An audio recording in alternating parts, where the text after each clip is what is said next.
Magandang araw sa inyo mga ka-farmlat at muli ito si Jem, ang inyong tagapaglingkod at tagapagbalita ng magagandang property. At itong video na ipapakita ko sa inyo mga ka-farmlat ay talagang maganda, tabing kalsada po. Tapos ito nakikita nyo naman yung kalsada ay rough road. Pero ang gagawin po kasi ng government dito ay gagawin pong national highway. Ang tagusan po nitong kalsada na ito ay hanggang dun sa may Tagkagawan. Ewan kung tama yun.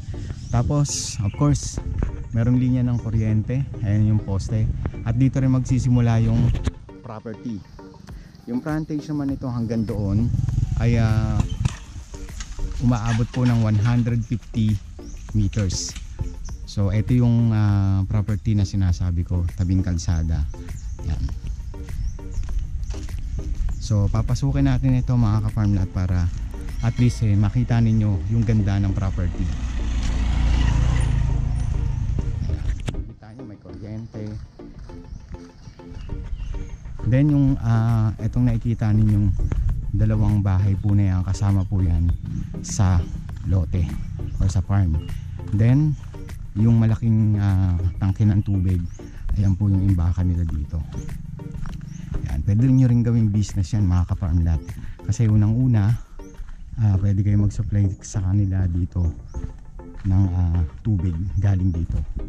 So kayo yung magiging provider.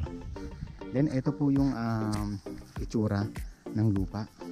Hanggang doon pa po yan, pababa. Tapos nakikita nyo napakadaming mga puno.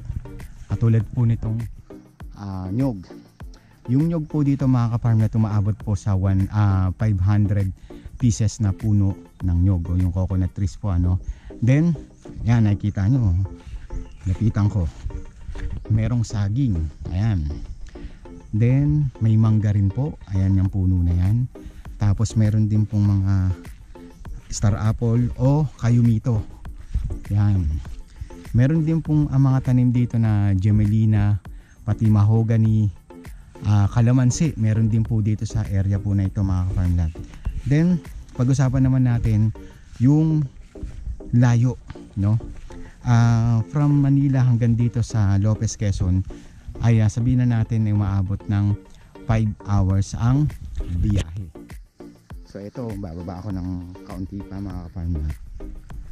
Yan, kita nyo kung gaano kaganda sa lugar na to. Malamig ang simoy ng hangin at meron din kuryente at source ng tubig. Yan.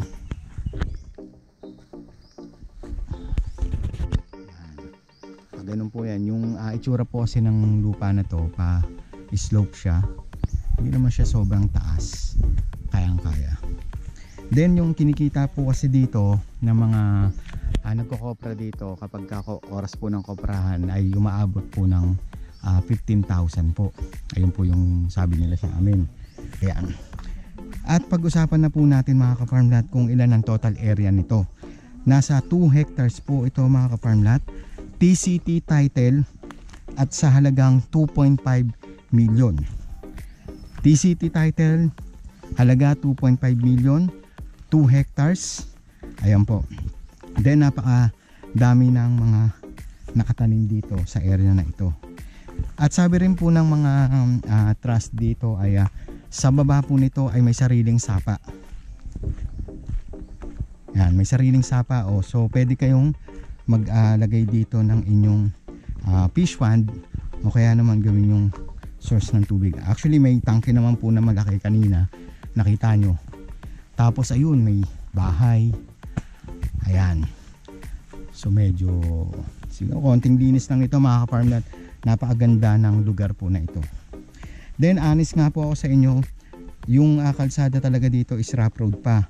So kung pupunta kayo dito mga ka-farmland, mas maganda ay ang dadalhin yung sasakyan is 4x4 para at least hindi kayo nababalahaw sa kalsada, umulan man o hindi, at least safe po kayo.